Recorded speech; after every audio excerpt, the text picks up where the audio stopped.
Hey friends, Catherine here. We're going to be doing a little bit of paper folding and fold a pigeon today. This is best done with double-sided paper. It does not have to be done with double-sided paper, but it looks cooler if it is. What you're going to do is take and figure out the side that you want it to be predominantly colored. I want the darker one to be the most color, and turn that toward your work surface. Then there are two ways to fold a square of paper in half with a single fold. One that gives you a rectangle and one that gives you a triangle. We're going to be doing the triangle one today. There we go. And now we have a triangle. Then we open it back up and take the two corners that don't meet the crease that we just made and bring them over to the center and line them up so that one of their sides goes right along that crease that we just made, right down the center. And do the same thing for the other side because we want it to be balanced and even.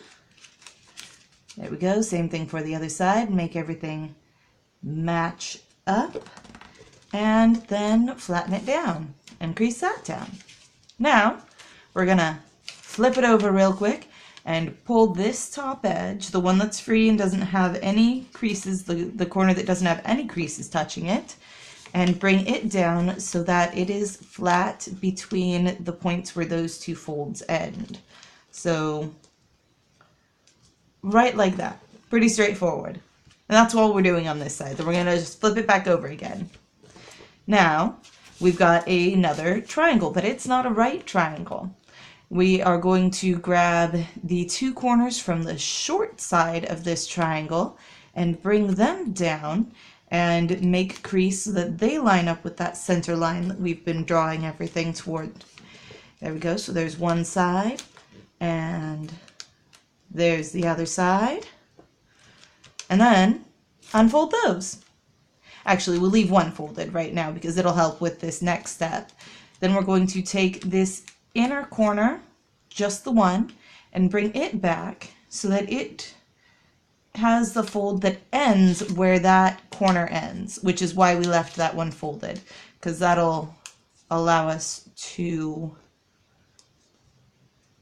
set that crease, and there we go. And then unfold that one and do the same thing. Now that we've got that point marked, we can just bring it down to that point and crease it. There we go. Okay, now this is the tricky part. We're going to bring these corners back in to meet that edge. There we go, that one and that one. And sometimes these, refolding it, it should go easy, but sometimes it needs a little persuasion. That's all right. There we have it. So now we have something that looks kind of like this. Kind of like one of those pod Pokemon, if you know what I'm talking about. I can't remember the name. It's been many years. But what we're going to do from here is take each of these sticky out points and pull them down and then just repress that crease. So there we've got one that's pulled down. You see that one's not pulled down, that one is.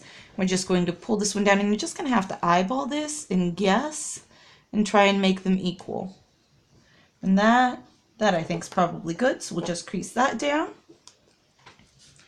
Now we will fold this up so that the bottom edge here that we're folding up runs parallel to this edge here. So we've got that one and that one parallel to each other. And again, do that on both sides and just kind of eyeball the distance, because this is going to make the feet of our pigeon. So that's going to be a foot and that's going to be a foot. Now you take the whole thing and fold it along the middle so that the feet come together. We are most of the way there. You can probably see the shape of the bird coming together now. Then what we're going to do is put a crease here to make the beak. We're not going to leave it like that. That's just what we're making a crease so that we can see how big our beak is going to end up being over here. You can set this to whatever length you want. I like it there-ish. And then what we're going to do is create a crease. So we're going to draw this straight line up against itself there, and then fold it back along itself like that, which is what's going to create the tail of the bird. Okay, now we've got those, and we're going to unfold all of those creases, the beak and the two tail creases, and open it back up.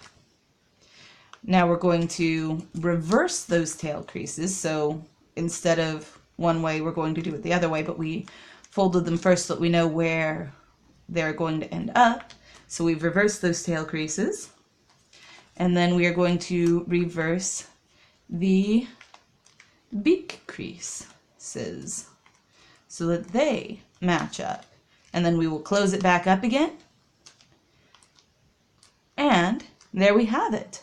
One pigeon with a beak, a hood, feet, and a tail.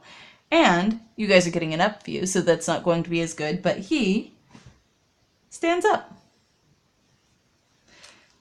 This is what I did today. I hope you guys enjoyed it. If you did, leave a like, remember to subscribe, and I will see you all another day. Bye!